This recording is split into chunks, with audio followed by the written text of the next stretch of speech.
नमस्कार दोस्तों, स्वागत है आप सभी का हमारे इस YouTube चैनल पर। दोस्तों, आज हम आपको बताने वाले हैं कि भगवान विष्णु कल की अवतार क्यों लेंगे और कलयुग में किसका वध करेंगे। तो अगर आपको ये समझना है कि भगवान विष्णु कल की अवतार ले लिया है या लेने वाले हैं और इस कलयुग में भगवान विष्णु किसका वध करेंगे, ये सारी जानकारी जानने के लिए आप वीडियो के अंत तक बने रहे। तो चलिए शुरू करते हैं, लेकिन उससे पहले जानते हैं भगवान विष्णु इस कलयुग में क्यों आएंगे, कल की अवतार कली पुरुष का अंत कैसे करेंगे। यह जानने से पहले हम थोड़ा कली पुरुष के बारे में जानते हैं। कली पुरुष के जन्म के रहस्य को जानने के लिए हमें इस युग से सृष्टि के रचना स्रोत के समय में यानी सतयुग में जाना होगा। मित्रों, सतयुग में समुद्र मंथन की कहानी आप सबने सुनी होगी। समुद्र मंथन के लिए मंदराचल पर्वत को गरुड़ देव ने अपनी चोंच में उठाकर क्षीर सागर में रखा और सर्पराज बासुकी को उस पर्वत में लपेटकर रस्से के रूप में प्रयोग किया गया। समुद्र मंथन विष्णु पुराण।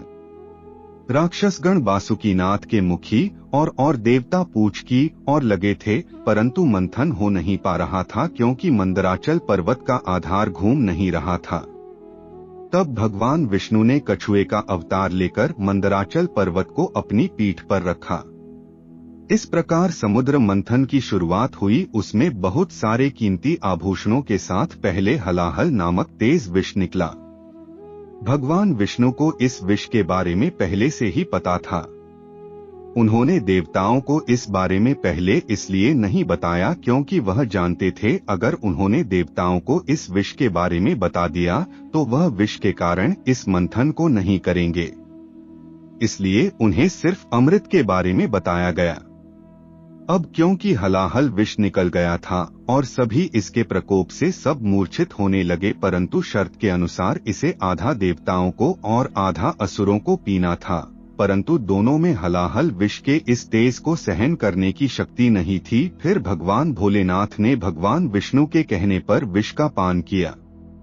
कली पुरुष का जन्म कैसे हुआ, परंतु इस विष के तेज से भोलेनाथ जलने लगे। तब शक्ति रूपी देवी मां पार्वती ने पुष्प विष को अपने हाथों से भोलेनाथ जी के गले में ही रोक दिया। इस विष के प्रभाव से भोलेनाथ का कंठ नीला पड़ गया।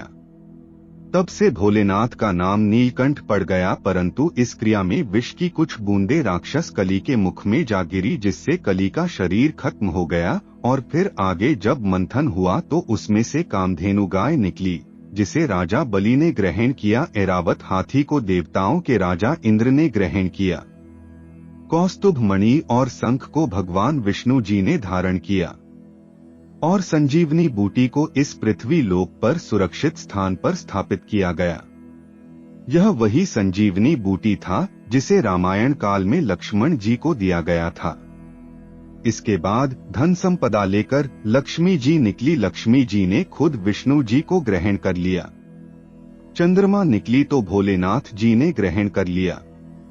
कली पुरुष अमर कैसे हुआ? अंत में भगवान धन्वंतरी अपने हाथों में अमृत कलश लेकर निकले। इस अमृत कलश की देवता और राक्षस छीना झपटी करने लगे और इसी छीना झपटी में अमृत की कुछ बूंदें समुद्र में और कुछ उज्जैन, नासिक, प्रयागराज में गिरी। और कहा जाता है कि हर 12 वर्ष पर फिर से वह अमृत प्रकट होता है और उस वक्त स्नान करने से रोग दोष दूर हो जाते हैं। और इसी अमृत की कुछ बूंदें कली पुरुष के मुख में गिर गई, जिससे वह फिर से जीवित हो उठा, परंतु वह भौतिक रूप में न आ सका। वह बिना शरीर के जीवित हो गया और अमृत की बूंदों से अमर हो गया। कल की पुराण के अनुसार कलयुग के अंत समय में कली पुरुष अपने भौतिक रूप में वापस आ जाएगा। कली पुरुष अभी अपने भौतिक रूप में नहीं है, परंतु उसने अपनी शक्तियों से सारे मनुष्य को अपने बस में कर रखा है। उसने अपनी शक्ति, काम, वासना, क्रोध और मोह का जाल इंसानों पर फैला रखा है और जैसे जैसे कलयुग आगे बढ़ता जाएगा उसकी माया का जाल बढ़ता जाएगा और वह अपने शरीर को पुनः प्राप्त करता जाएगा। जिससे इंसान पूरी तरह से कली के बस में हो जाएंगे और चारों ओर पाप ही पाप फैल जाएगा। और कली पुरुष को ही खत्म करने के लिए भगवान विष्णु कल की अवतार में इस कलयुग में जन्म लेंगे। तो चलिए अब जानते हैं भगवान विष्णु को कल की अवतार में कैसे देखा या पहचाना जाएगा। दोस्तों, सनातन धर्म में पंचदेव के साथ ही त्रिदेव का जिक्र है। वही त्रिदेव में ब्रह्मा, विष्णु और शिव शामिल है, जिनके काम आपस में बटे होने का भी जिक्र मिलता है। इसीलिए ब्रह्मा जहां सृष्टि का निर्माण करते हैं, तो वही भगवान विष्णु को संसार का पालक और भगवान शिव को संहार के देवता माने जाते हैं। वही हिंदू ग्रंथों के अनुसार जब जब धरती पर पाप बढ़ा है, तब भगवान विष्णु किसी न किसी रूप में धरती पर पापियों का विनाश करने के लिए प्रकट होते हैं। शास्त्रों में विष्णु जी के 10 अवतार का उल्लेख मिलता है। इसमें से अब तक 9 अवतार ले चुके हैं, लेकिन कलयुग में भगवान का अंतिम अवतार होना बाकी है। भगवान विष्णु कल की अवतार कब लेंगे और कैसे दिखेंगे? ऐसा माना जाता है कि जब कलयुग अपनी चरम सीमा पर पहुंच जाएगा, तब विष्णु जी कल की अवतार लेकर कलयुग का अंत करेंगे। शास्त्रों में कहा गया है कि जैसे जैसे घोर कलयुग आता जाएगा, वैसे वैसे धर्म, सत्य, पवित्रता, क्षमा, आयु कम होने की कगार पर आ जाएंगे। यह भी बताया गया है कि कलयुग में जिसके पास धन होगा, उसी को लोग कुलीन सदाचारी मानेंगे, और जो जितना छल कपट कर सकेगा, वह समाज में लोगों की नजरों में सबसे कुशल व्यवहार वाला माना जाएगा। माना जाता है कि जिस तरह से आज के समय में वारदात घटनाएं सामने आ रही है, एक समय ऐसा भी आएगा जब ऐसी घटनाएं अपने चरम पर होंगी। कलयुग का अंत कब होगा और कैसे हरकतें करेंगे लोग? एक इंसान दूसरे के खून का प्यासा हो जाएगा। गरीब से लेकर अमीर लोगों में जलन होने लगेगी। धर्म को ना मानने वालों का बोलबाला होगा। जिस तरह से प्रजा को संभालने के लिए एक राजा हमेशा मौजूद होता है, लेकिन आने वाली घोर कलयुग के समय में किसी भी शहर का राजा कोई नहीं होगा। वहां केवल अधर्मियों का राज होगा। मान्यता है कि एक समय ऐसा भी आएगा जब चारों ओर अकाल पड़ जाएगा। लोग भोजन को छोड़कर जानवरों की तरह पत्तियां खाकर अपना जीवन व्यतीत करेंगे।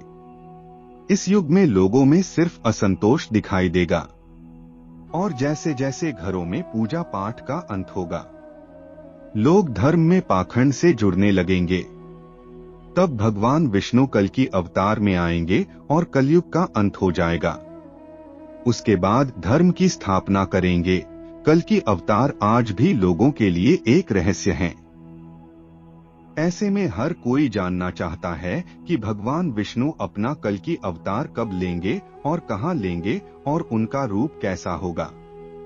वही भगवत पुराण में लिखा है कि भगवान कल की अवतार कलयुग के अंत और सतयुग के संधिकाल में होगा। शास्त्रों की माने तो प्रभु श्री राम और श्री कृष्ण का अवतार भी अपने अपने युगों के अंत में हुआ था। इसलिए जब कलयुग का अंत निकट आ जाएगा, तब भगवान कल की जन्म लेंगे। वही अग्नि पुराण के 16वें अध्याय में अवतार का चित्रण तीर कमान धारण किए हुए एक घुड़सवार के रूप में किया गया है। कल की पुराण के अनुसार वह हाथ में चमचमाती हुई तलवार हुए सफेद घोड़े पर सवार होकर युद्ध और विजय के लिए निकलेंगे। पौराणिक मान्यता के अनुसार कलयुग 43200 साल का है। इसका भी प्रथम चरण ही चल रहा है। कलयुग की शुरुआत 3102 ईसा पूर्व हुआ था, जब 5 ग्रह मंगल, बुध, शुक्र, बृहस्पति और शनि मेष राशि पर 0 डिग्री पर गए थे। इसका मतलब है कि 51,900 साल कलयुग के बीत चुके हैं और 42688 साल अभी बाकी है, और अभी से ही कल्कि की पूजा, आरती और प्रार्थना शुरू हो गई है। कल की अवतार कब होगा? शास्त्रों के अनुसार श्रावण मास के शुक्ल पक्ष की 6 तारीख को भगवान विष्णु का कल की अवतार होगा। यही कारण है कि तारीख को कल की जयंती उत्सव के रूप में मनाया जाता है।